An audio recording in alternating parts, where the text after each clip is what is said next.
really find the divine in water. And the woods is where I find the divine for me. It's a great place to just connect. I see him in my wife. My wife shows me a lot of God through her actions. So watching a gorgeous sunset. I see a lot of it in nature. I do a lot of walking. When people are at their best, I see divine in the world, yeah. Yeah, like my grandma, I can see it in her. I guess I find more divinity in nature than I do in anything else.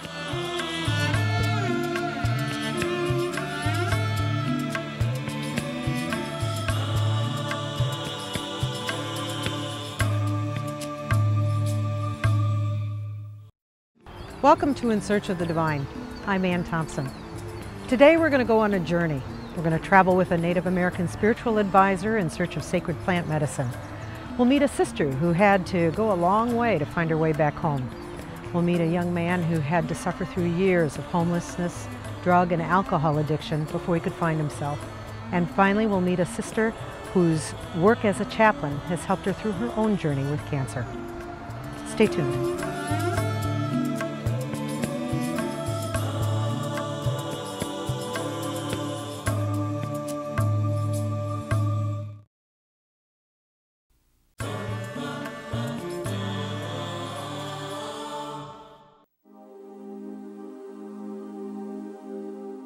Healing can have many layers, and as we learned in northern Minnesota, sometimes its possibilities are growing beneath our very feet.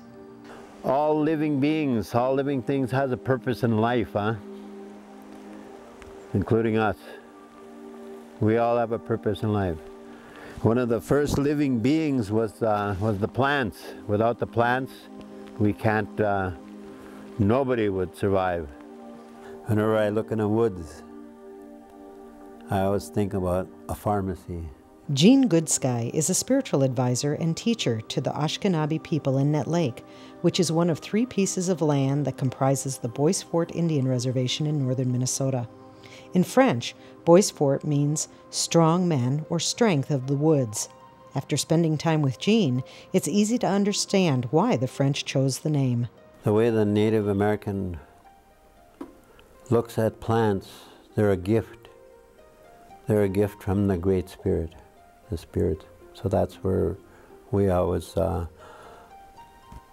consider plants, all plants, anything, any shrub or whatever, we consider it a sacred being.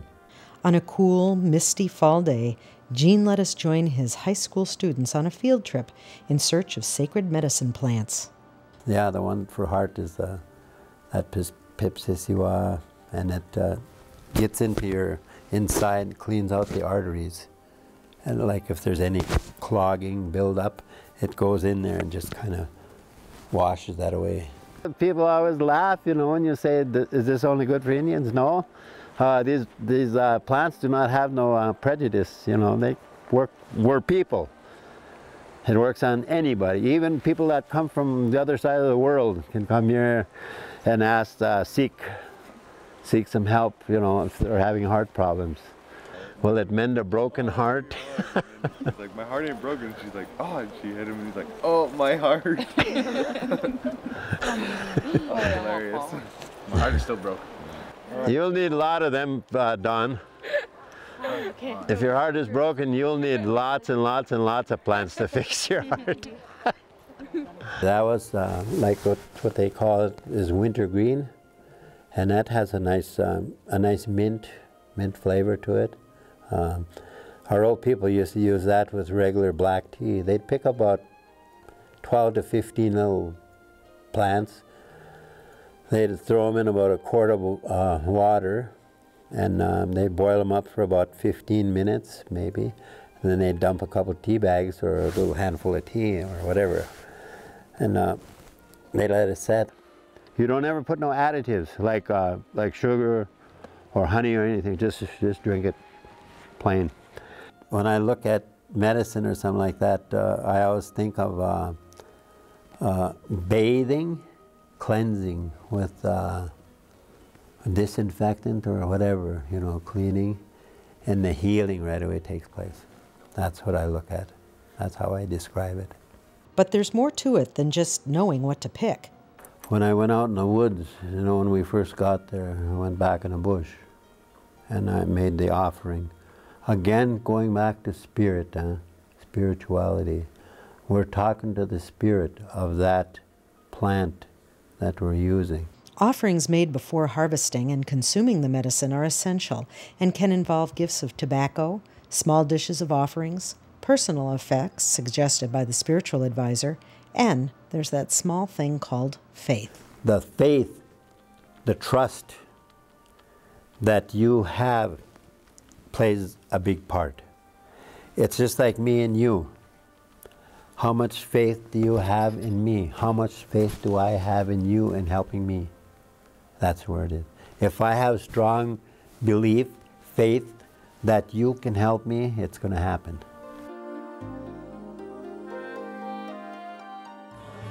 Next, our real-life Dorothy.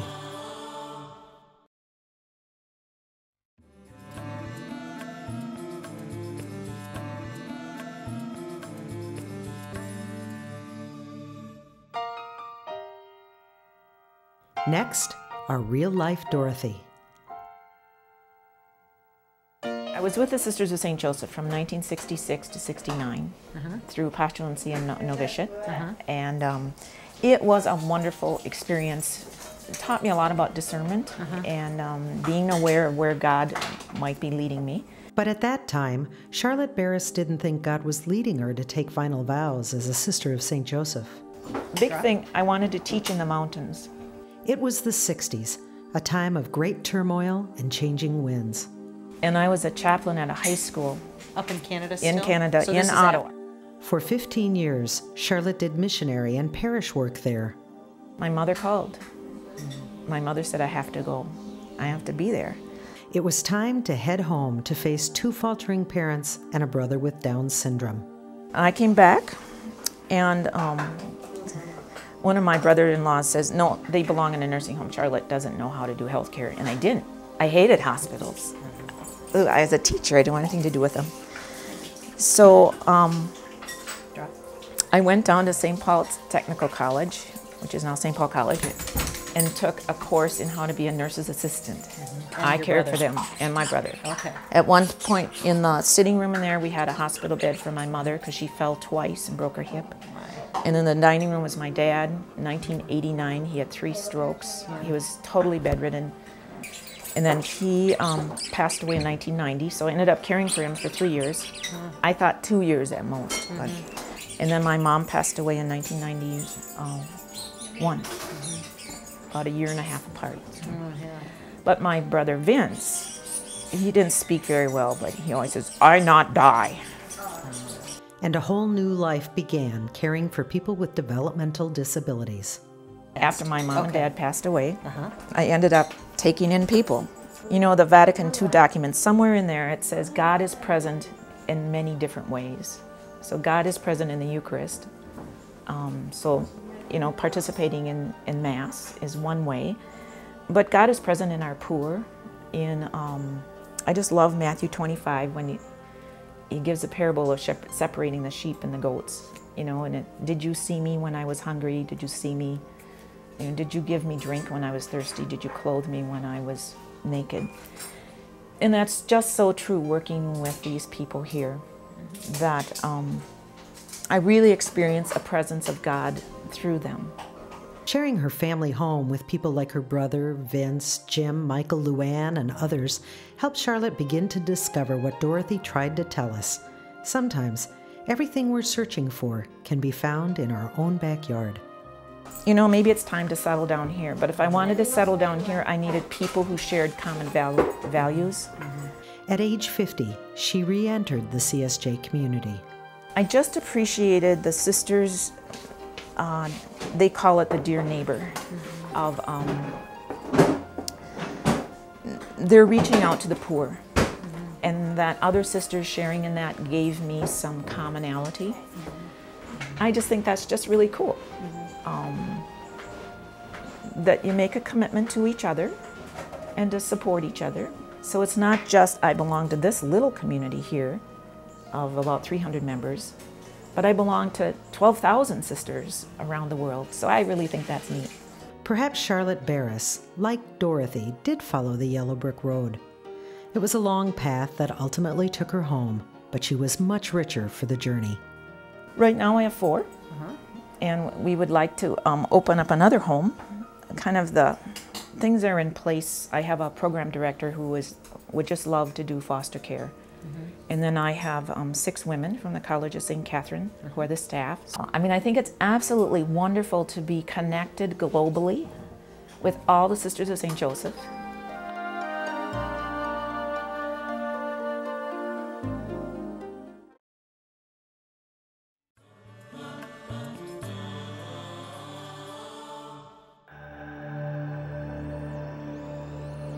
Maybe we all have our dark night of the soul. We may think we go it alone, but as this story of a mother and her son reveals, the journey toward healing is often a shared experience. Grew up in a loving family, had all my needs provided, all my wants given, had a great childhood, moved to Roseville with my mother when they got divorced, and that's the start of my alcohol and drug journey. There had been things that had happened in my life that I didn't exactly like or appreciate, and so I rebelled. Is the simplest way I can put it. Yeah, I turned my back on God. Later, Mike explained that as a young boy, he had been sexually abused by a neighbor. Started smoking pot with this guy at school, and I said that I wanted to do that ever since I took that first puff. I sold my dreams, my hopes, and everything that I had for a feeling that wasn't real. Mike turned to alcohol and drugs. He quit school, struggled in the military, and couldn't keep a job. Eventually, he became homeless, seeking dry places throughout the city to sleep. That was my solution to my problems. Alcohol and drugs were my solution. He looked really rough when he started living on the street. And, you know, he was dirty, smelly, and his complexion was terrible, and he was growing a beard. I remember he was growing a beard, and his hair was really just scuzzy and just unkempt. And but I would give him a loan, and he would continue on his way, and I would go home knowing that, well, he's still alive. My motivation for everything, fear. You know, straight fear. Fear of the unknown. See, I would have rather stayed a drug addict, even though it was bad, and I knew it was bad. Every now and then he would call and he would need, I can't make my rent, I can't do this, I can't do that, so I would help him out. And it was only after he was truly having problems that I realized that they have a word for me, and that's an enabler. And it's not a nice thing to be labeled. I would have drained him dry. Tough love has a bad rap. It doesn't feel right to shut the door on a loved one. But, you know, with drug addiction and alcoholism, you need to. Hardest thing there is, but yeah, you gotta do it. If it was my son, my daughter, oh yeah, tough love all the way. You know, for a loved one that's going through something like this, that's a taker instead of a giver, you gotta shut the door on that. At some point, you have to shut the door on it. Because as long as they're getting a free ride, as long as you're cleaning up their mess, they're going to continue to make that mess. And until they have to clean up their own mess, they're not going to change. It would be nearly 4 years before Mike reached bottom. 34 years old, I was on the streets. I stayed at a friend's house, which really wasn't a house, it was an abandoned bus. That night I lay down to sleep, and I asked God to end it. And when I did that, my conscious thought was, take me out of my misery, kill me, you know, let me die in my sleep. I was pretty high that night.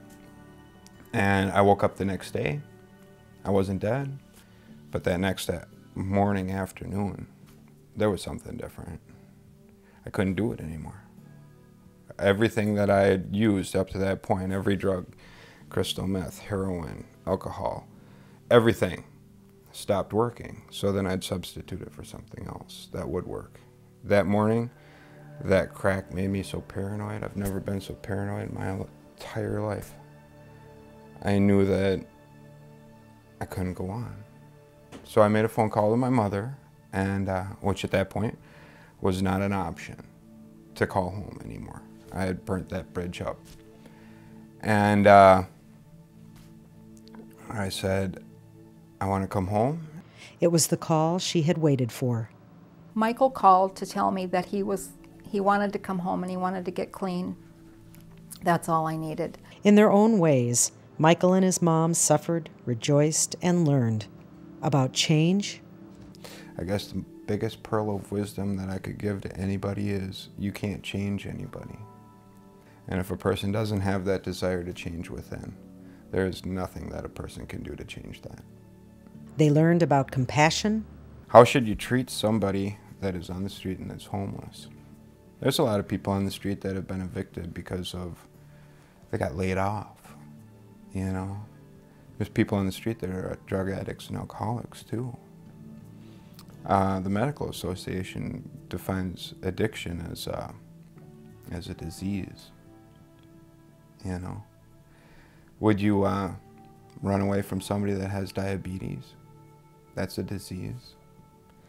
I'd say treat them like a human being, the same way that you'd want to be treated.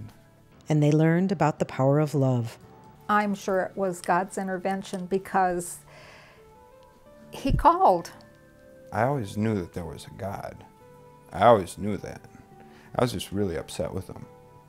Yeah, I turned my back on God during those days. I didn't want nothing from him. That's not exactly true. Let me back up. When I did want his help is when I was in jail or I was incarcerated, and I'd do the foxhole prayer, God, get me out of this one, and I'll never do it again. But, you know, there was no truth in that, you know. I didn't mean it, not at all. Just get me out of this one. That's what I meant, because I was going to go do it again. That was my solution to my problems. Alcohol and drugs were my solution. They weren't my problem, they were my solution.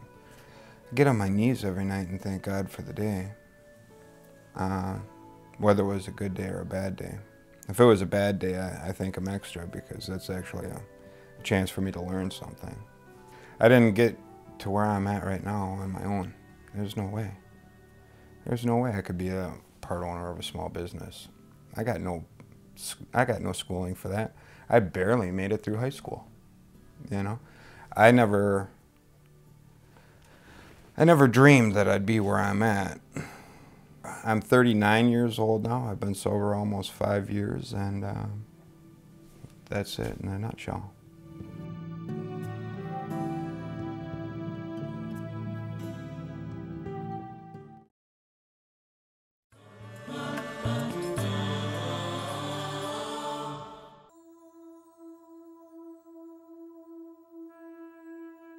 Some might consider a bad dream something to worry about, but not Woodwinds Hospital chaplain, Sister Marian Louwagie. I had dreams about having breast cancer for 3 years before I got diagnosed. Like many of Sister Marian's life experiences, the dream provided her with great insight. My sense is I'm aware of mystery, or maybe it's what we would call Holy Spirit, that sometimes sends the right people in the right places and maybe the right struggles in a way that we can grow and learn and then again give back what we've seen and heard and experienced. Her compassion toward people in pain began when she lost her mother at the age of 16. That loss left an indelible mark. I initially went into nursing because I wanted to help people, and relieve pain and suffering. And after you're in nursing for a while, you soon discover, in addition to physical pain, there's a certain amount of emotional, spiritual pain. Through her own journey with cancer and in helping others, Sister Marian has learned valuable lessons about pain and suffering. I think there's part of me that can allow myself to be reflective and try also to be aware of what's happening with that other person and how can I remain present to them, and how can I kind of intuit or read the situation in a way that I can be helpful to them. So I think what happens for me is I'm very much present, or at least I attempt to be present. For Sister Marian, the art of presence is truly a gift. I think when I'm talking about what does it mean to be present, I think we all want to kind of run from pain or want to start making stories up in our mind rather than paying attention and focusing on what is happening here and what's happening to this person. And you can't just shut your eyes when there's something happening you don't like, but you will have the strength to walk through fear if you live in the present. Presence can reduce worry. Yeah, there's lots of things we can worry about, and there's lots of potential things that could happen to us, but today they aren't. And so I don't need to spend my energy there, but I can spend my energy in a positive focus. It can increase compassion. I don't necessarily tell people about what's going on with me, but I know I can listen with a different level of understanding. So when people say, I feel sick, and I think we often think, well, that must mean pain. I get it. I can talk with folks saying, is it hard to eat? It's hard work getting that glass of water down, isn't it? I know there's some things I don't do, like I don't say it's going to be okay, or this is God's will, or things will be better, because they aren't there in that process. Nor do I think everyone always has to arrive at those kinds of conclusions. But to be present means to take the cue, I think, from the people that I am with and travel or journey with them in that experience. And it can help prioritize what's truly important. I'm grateful for the gifts that recurrence has at this time given me, in some ways, of just saying, you know what, life is limited for anyone and everyone, and are you doing what you want to do? And are you being who you want to be? And are you living out of your own priorities? And I've made some choices about that. Will this influence my outcome with this cancer? I don't know, but it's going to influence my life today. And that's all we have is today.